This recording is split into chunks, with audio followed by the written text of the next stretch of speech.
আসসালামু আলাইকুম। আজকে আমরা পড়ব অষ্টম শ্রেণীর বৃত্তি পরীক্ষার্থীদের জন্য আনসিন প্যাসেজ 2। এর আগে প্রথম পর্বে এবং দ্বিতীয় পর্বে আমরা আনসিন প্যাসেজ 1 নিয়ে আলোচনা করেছি।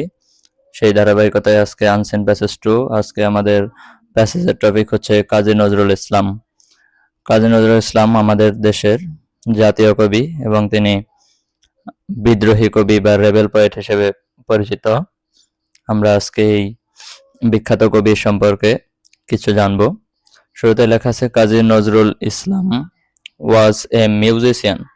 কাজী নজরুল ইসলাম ছিলেন একজন সঙ্গীতজ্ঞ।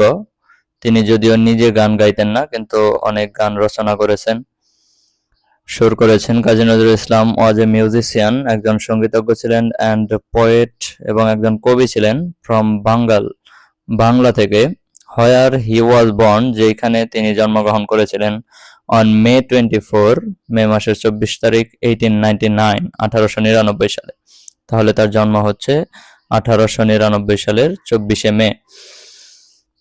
হি ওয়াজ এ রেভলিউশনারি, তিনি ছিলেন একজন বিপ্লবী।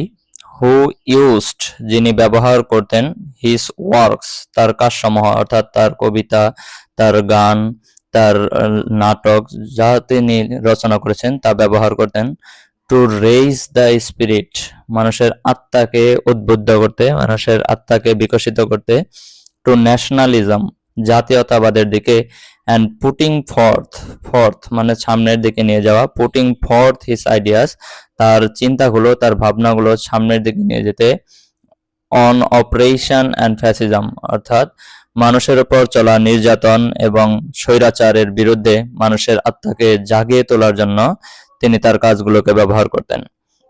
হিজ অ্যাক্টিভিজম, তার কর্মকাণ্ডগুলো, আর্নড হিম, তাকে এনে দিয়েছিল, দ্য টাইটেল, শিরোনাম, অব রেবেল পোয়েট, অর্থাৎ বিদ্রোহী কবিতার মর্যাদা বা খ্যাতি তাকে এনে দিয়েছিল, অর বিদ্রোহী কবি, অর্থাৎ রেবেল পোয়েটের বাংলাই হচ্ছে বিদ্রোহী কবি।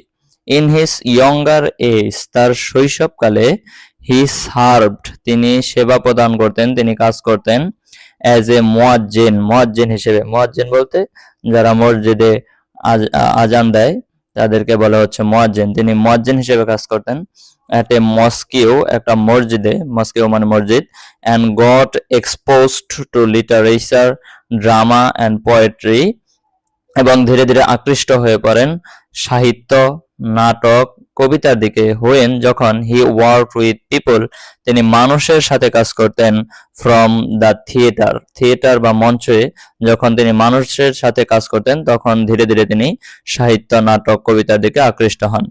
হি ওয়ার্কড অ্যাজ এ জার্নালিস্ট, তিনি একজন সাংবাদিক হিসেবেও কাজ করেছেন, ইন কলকাতা, কলকাতাতে, after serving in the army, সেনাবাহিনীতে কাজ করার পরবর্তী সময়ে তিনি একজন সাংবাদিক হিসেবে কাজ করেছেন, and made veiled attack on the British Raj, এবং সরাসরি তিনি আক্রমণ করেছেন ব্রিটিশ রাজ বা ব্রিটিশ শাসনকে, থ্রু হিজ পাবলিকেশনস, তার প্রকাশনী, তার লেখার মাধ্যমে তিনি সরাসরি ব্রিটিশদের বিরুদ্ধে কথা বলেছিলেন, সোচ্চার হয়েছিলেন। He pressed revolution through his various works, এখানে আমাদের দেওয়া আছে হচ্ছে প্রেসড, PREACHED, আমরা শব্দটির অর্থ দেখব, PREACHED, প্রেসড মানে হচ্ছে, এইখানে লেখা আসবে ধর্মোপদেশ দিয়েছেন, ধর্ম যোগ উপদেশ, ধর্মোপদেশ, অর্থাৎ তিনি এই যে আন্দোলন এগুলোকে আরো বেগবান করেছেন, বিপ্লবগুলোকে আরো সচল করেছেন, থ্রু হিজ ভেরিয়াস ওয়ার্কস, তার অনেক কর্মকাণ্ডের মাধ্যমে, earning the fury of British, এর মাধ্যমে তিনি রাগান্বিত করেছেন, কাদেরকে, তিনি রাগান্বিত করেছেন ব্রিটিশদেরকে, and landing him in prison, এবং এর কারণে তাকে প্রিজন বা জেলখানায়ও কয়েদ করা হয়। সাম অফ হিজ ফেমাস ওয়ার্কস, তার বিশেষ কিছু উল্লেখযোগ্য কিছু বিখ্যাত কাজ হচ্ছে, ইনক্লুড দ্য রেবেল অর বিদ্রোহী, একটা কবিতা, বিদ্রোহী কবিতা, যাকে ইংরেজিতে বলা হচ্ছে দ্য রেবেল। আরেকটা রয়েছে ভাঙ্গার গান, যার ইংরেজি সিনোনিম হচ্ছে দ্য সং অফ ডিস্ট্রাকশন, ধ্বংসের কবিতা, ধ্বংসের গান। Disposition of a political prisoner, অর্থাৎ রাজবন্দির জবানবন্দি, রাজবন্দি যারা বিশেষ ক্ষমতায় থাকে, উচ্চ পদে থাকে, তাদের যখন জেল হয় তাদের বলে রাজবন্দি, বিশেষ কোনো অপরাধ ছাড়াই, এবং তার জবানবন্দি অর্থাৎ তার মুখের যে স্বীকারোক্তি তাকে বলা হচ্ছে জবানবন্দি। Disposition of a political prisoner, রাজনৈতিক কারণে যারা জেল খাটে তারা হচ্ছে রাজবন্দি। তো একজন রাজবন্দি কি কি স্বীকারোক্তি করে সেই বিষয়ে একটা লেখা, a piece he wrote while in prison, এটা হচ্ছে এমন একটা লেখা তিনি জেলখানায় থাকাকালীন লিখেছিলেন। He began to suffer memory and voice loss, তিনি স্মৃতিশক্তি এবং তার কণ্ঠস্বরের শক্তি হারিয়ে ফেলতে শুরু করেন ইন 1942 সালে, which greatly affected his health, এবং এইটা তার স্বাস্থ্যকে গুরুতরভাবে আক্রমণ করেছিল বা প্রভাবিত করেছিল। ইফেক্টেড মানে প্রভাবিত হওয়া।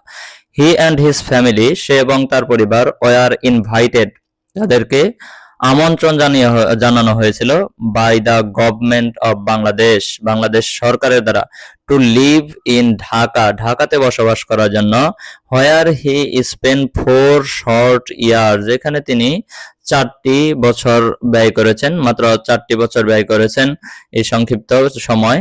বিফোর হিজ ডেথ, তার মৃত্যুর পূর্বে, অন অগাস্ট 29, 1976 সালের 29 অগস্ট, মৃত্যুবরণের পূর্ব পর্যন্ত তিনি এখানে ছিলেন।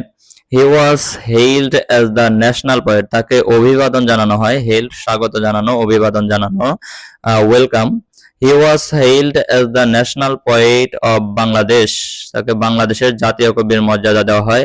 হিজ লেগাসি ইনক্লুড, তার যে উত্তরসূরিতা, তার ইনক্লুডেড, উত্তরসূরিতায় তার কর্মজীবনে তিনি কি করেছেন, তিনি অন্তর্ভুক্ত করেছেন নিয়ারলি 4000 সংস, 4000-এর মতো কম বেশি গান, which are still popular today, যেগুলো আজকে পর্যন্ত বিখ্যাত।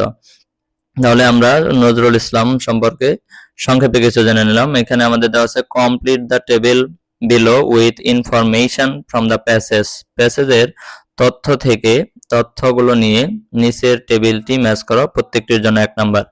লেখা আছে হু অথবা হোয়াট, কে অথবা কি, ইভেন্ট অর অ্যাক্টিভিটি, ঘটনা বা কর্মকাণ্ড, কোন ঘটনা বা কোন কাজটি, হোয়েন অর্থাৎ কখন, হয়ার মানে কোথায়। তাহলে প্রথমে দেওয়া আছে কাজী নজরুল ইসলাম। কাজী নজরুল ইসলাম ওয়াজ বর্ন, জন্মগ্রহণ করেছিলেন। আমাদের প্রশ্নটা হচ্ছে হোয়েন, কাজী নজরুল ইসলাম কখন জন্মগ্রহণ করেন। তাহলে আমরা এই যে প্রথম লাইনে দেখতে পাচ্ছি মে 24, 1899, 1899 সালের 24 মে। তাহলে আমরা 1 নাম্বার দিয়ে লিখবো মে 24, 1899। 2 নম্বরে dash was writing where in prison, তাহলে জেলে লেখা হয়েছে, জেলে ওয়াজ রাইটিং লেখা হচ্ছিল, কোনটা লেখা হচ্ছিল জেলে, আমরা প্যাসেজে দেখেছি যে লেখা ছিল রাজবন্দির জবানবন্দি, a piece he wrote in his prison, রাজবন্দির জবানবন্দি তিনি জেলে থাকা অবস্থায় লিখেছিলেন। তাহলে আমাদের উত্তরটা হবে 2 নম্বরে, যে রাজবন্দির জবানবন্দি। 3 নম্বর, he lost his power of speaking, তিনি তার কথা বলার শক্তি হারিয়ে ফেলেন, হোয়েন কখন। তাহলে আমাদের উত্তরটা হবে সাল। তো সালটা হচ্ছে এই যে এখানে দেওয়া, he began to suffer memory and voice loss in 1942, 1942 সালে। তারপরে দেওয়া আছে 4 নম্বরে dash invited him and his family, কে বা কি তাকে আমন্ত্রণ জানিয়েছিল তার পরিবারকে টু ঢাকাতে। তাহলে কে আমন্ত্রণ জানিয়েছিল, হি ওয়াজ, এই যে এখানে দেওয়া আছে he and his family were invited by the government of Bangladesh, Bangladesh সরকার দ্বারা আমন্ত্রিত হয়েছিল। তাহলে এখানে হু এর উত্তরটা হবে বাংলাদেশ গভর্নমেন্ট।